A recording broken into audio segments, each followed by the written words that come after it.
Welcome back. Over the next 2 years, a whopping 38 states will hold gubernatorial elections that could bring big changes to which party controls the states, including presidential battleground states. Joining me on set is Jessica Taylor, Senate and Governor's editor for the Cook Political Report. Jessica, thanks for being here. Thanks for having me. It's always great to have you here. Let's start off by talking about the gubernatorial elections in New Jersey and Virginia. These could be real bellwethers. Both governors currently term limited. What are you watching for? Yeah, I mean, Republicans won this seat in 2021 when it was up last. It typically goes to the party that's out of power in the White House, so that certainly bodes well as a pickup for Democrats. We have that one rated toss-up. But New Jersey, Phil Murphy just narrowly won last time. And, you know, this is a state that only went for Harris by 6 points, much closer. So big primaries on both sides. We'll know more when we know who the nominees are. Well, it's such a great point to remind folks of that surprise result out of New Jersey, that deep blue state where President Trump wound up doing much better than was anticipated. You're also tracking some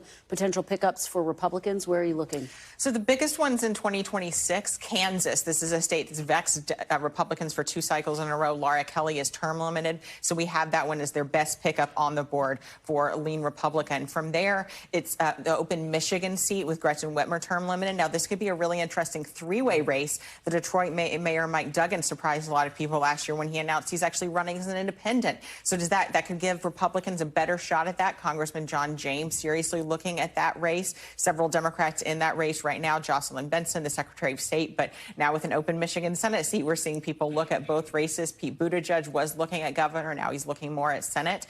Nevada is another place where Democrats are going to be targeting with Joe Lombardo there. That was the only state in 2022 that flipped from Democrat to Republican. But Katie Hobbs in Arizona only narrowly won in 2022. She's the most vulnerable Democratic incumbent. Democrats also looking at an open governor seat in Georgia with Brian Kemp term limited there that they're hoping to flip. And I had an opportunity to interview Mike Duggan. He's adamant now is the time for a third-party candidate. We'll have to see how that'll be an interesting one to watch. What about Republicans? What are you watching for there? So I think Republicans, we don't know yet if Tony Evers is going to run again in Wisconsin. They could have a prime pickup opportunity there if he retires. So Republicans also. But, you know, there's some seats that Republicans now have in some deep blue areas, even like, you know, Vermont. Phil Scott is fairly ensconced there. If he decides not to run again, that could be a key pickup opportunity. And then, you know, I'm watching places like New York with Kathy Hochul. She's so embattled, probably going to face a primary challenge. If she wins again, is she hobbled going into November if Mike Lawler, the moderate Republican congressman there, takes her on? So there's a lot of open seats we're also watching that could just stay in either party's hands, but there's just going to be a lot of new faces when it comes to governors. You know, it's so interesting. We spent the hour talking about the Trump agenda, how it's playing out, the fact that the battle right now is on Capitol Hill. A lot of discussion about should there be one bill, should there be 2 bills to act on his mass deportation plan, his tax plan.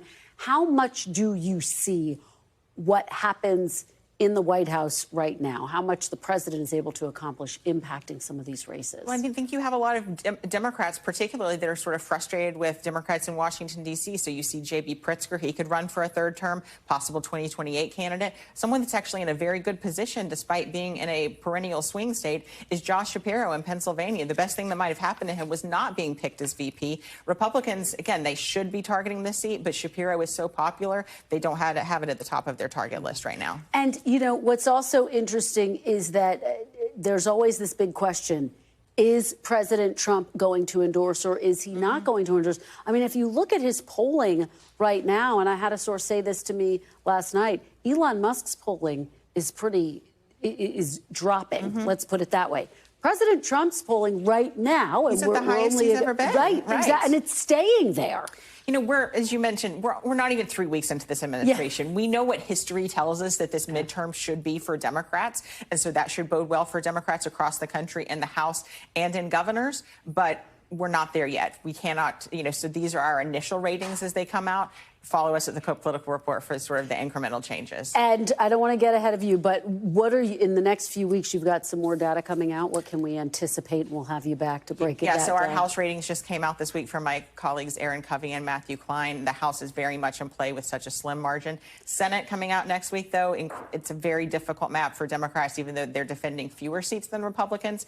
But to try to get the 4 seats that they need is just going to be a very tough task. And just put this into historical context, if you could, for us, the fact that right now, Jessica, Republicans can only afford to lose one vote if they want to get legislation passed without Democrat support. We talk about this being an historically narrow margin. I was on Capitol Hill. You could feel it. Yeah. They were like, this is incredibly challenging. Talk about how rare it is to have a margin that's that slim. I mean, we haven't seen it in decades, really, that you typically do see one party have more of a cushion. So it's just, it's certainly, yeah. Yeah. So and to follow through with that, one person said to me, there's no room for error. No. I mean, it's usually you see a party have a couple of different. I mean, someone being out sick can sink it. Right. Can completely sink, yes. Can completely sink it. Yeah. Okay. So when you talk about these gubernatorial races, Jessica, what do you think are going to be some of the most hard-fought gubernatorial races? I think Michigan, Wisconsin is the swing states that we've seen. Arizona, Nevada, and Georgia. Okay. Jessica Taylor, thank you so much. Thank you. I really appreciate it. Great to see you here. Thanks for watching. Stay updated about breaking news and top stories on the NBC News app or follow us on social media.